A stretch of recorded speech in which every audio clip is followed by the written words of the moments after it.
À l'issue de la messe chrismale célébrée ce jeudi 12 mars 2026 à la cathédrale Sainte-Monique de Kinkala, le vicaire général, l'abbé Félix Mabundu, a délivré un message de haute portée pastorale.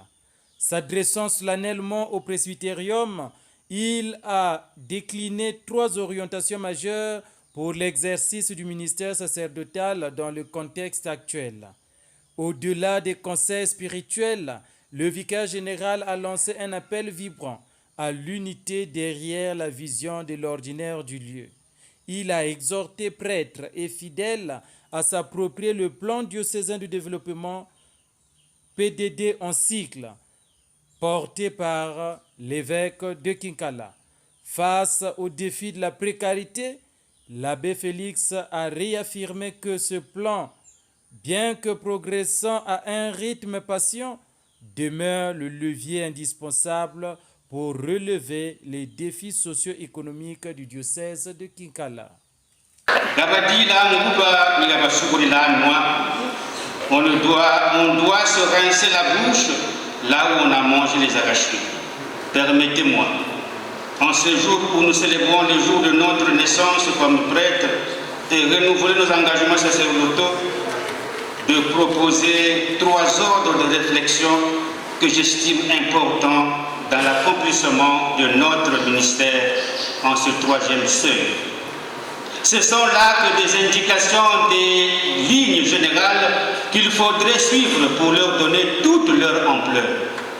Il n'est un secret pour personne que les 2 départements qui composent le diocèse vivent une situation socio-économique difficile qui impacte durement et négativement le diocèse avec pour conséquence immédiate la situation de précarité matérielle des ouvriers apostoliques. Pour sortir de cette situation, vous avez eu cette ingénieuse idée d'initier un plan diocésain de développement qui s'articule autour de 3 principales orientations stratégiques sur lesquelles, je cite, « Toutes les énergies doivent être concentrées en vue de booster le développement du diocèse. » Fin de citation. Et dans votre lettre pastorale, vous invitiez tout le monde, les prêtres, les religieuses et religieux, les laïcs, à apporter leur contribution et enfin à s'y impliquer. La construction et reconstruction que nous désirons de tous nos voeux est une œuvre de rédemption, de participation à la récréation, une œuvre de salut. Ce plan, en dépit de sa réalisation qui paraît lente, est un acte fondateur, porteur d'une vision à court, moyen et long terme qui scelle pour des décennies un avenir, la capacité de relever les défis de la pauvreté dans le diocèse. C'est donc d'abord à nous les ouvriers du diocèse à croire à ce plan si nous voulons changer les choses. En d'autres termes, si la situation matérielle du diocèse s'améliore, par le fait même sera embellie celle des ouvriers apostoliques qui missionnent dans le diocèse.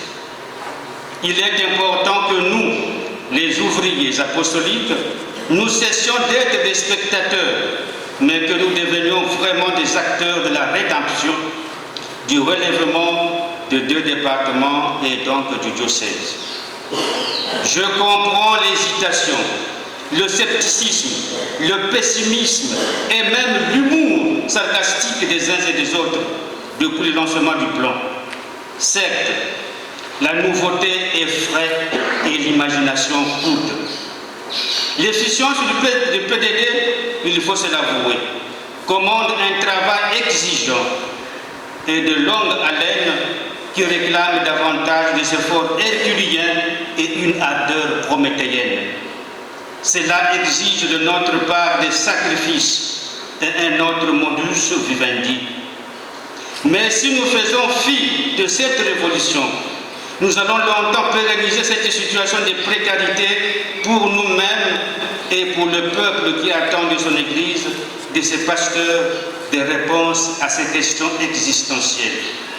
Et ceux qui viendront après nous, nous leur reprocherons sévèrement de n'avoir rien fait ou de ne privilégier que notre égocentrisme. Il faut que nous soyons convaincus que le PDD constitue un outil important de travail que nous devons nous approprier, une boussole pour nous orienter et une opportunité majeure ou mieux une dynamique nouvelle orientée vers le mieux-être. Aussi, ce cadre programmatique s'impose à tout le monde et aux organes qui travaillent pour le développement dans le diocèse et doit être assimilé par tous. Car les actions et les attitudes du PDD n'engagent pas le seul présent. Elles jouissent d'une grande résonance du courage d'être, au sens du théologien Paul Tillich, c'est-à-dire une résonance à la fois morale et ecclésiale et infinie. Ces actions déterminent notre avenir, celui du diocèse irrémédiablement. Considérons-nous comme les pionniers qui inspirent cette nouvelle phase de l'évangélisation. Excellence, chers confrères, prêtres, révérendes sœurs et révérends frères, chers fidèles chrétiens.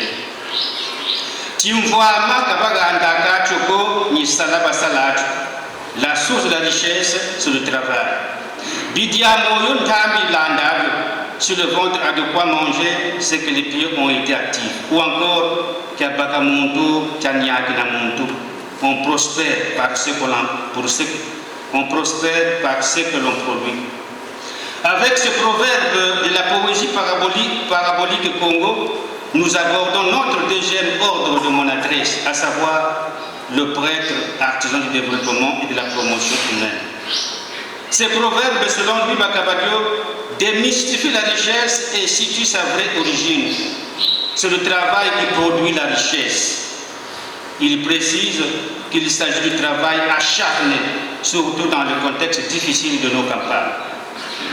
Selon les pères conciliaires, c'est par le travail que l'homme assure habituellement sa subsistance et celle de sa famille, s'associe à ses frères et leur rend service. Il peut pratiquer une vraie charité et coopérer à l'achèvement de la création divine.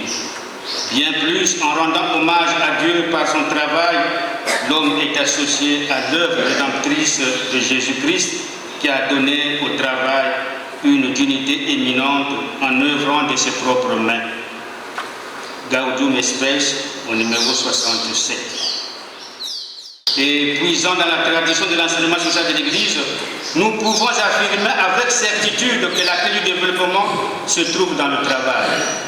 À ce titre, travailler au développement, à la promotion humaine n'est pas sacrifié à la mode. Ce n'est pas un jeu, ni un passe-temps. Quelque chose qui viendrait s'ajouter à notre travail pastoral.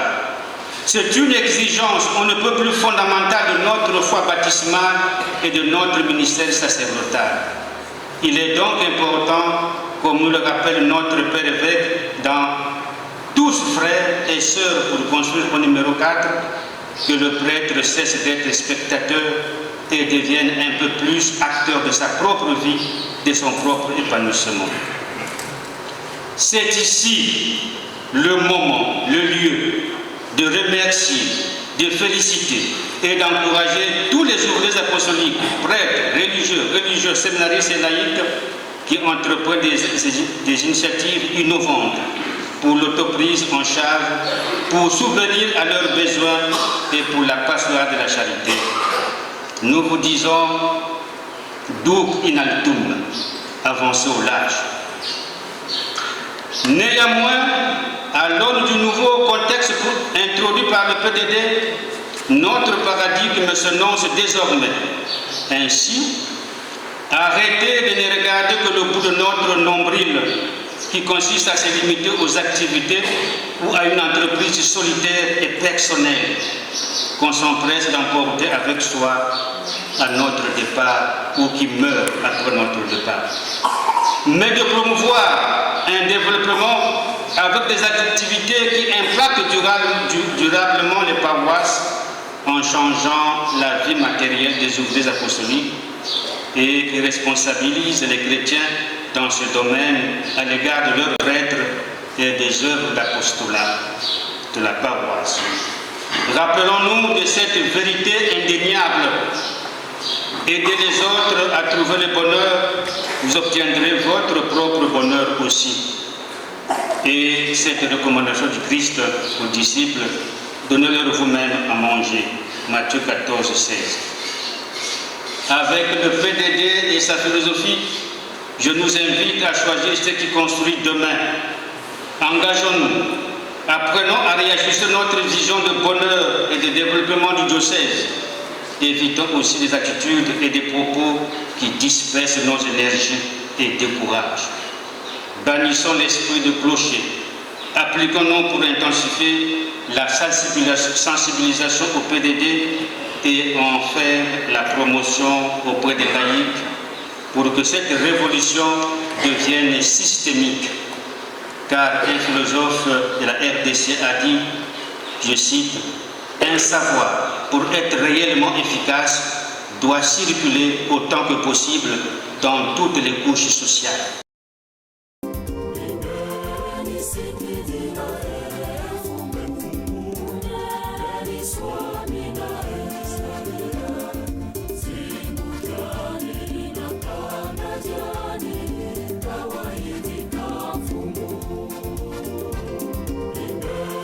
City,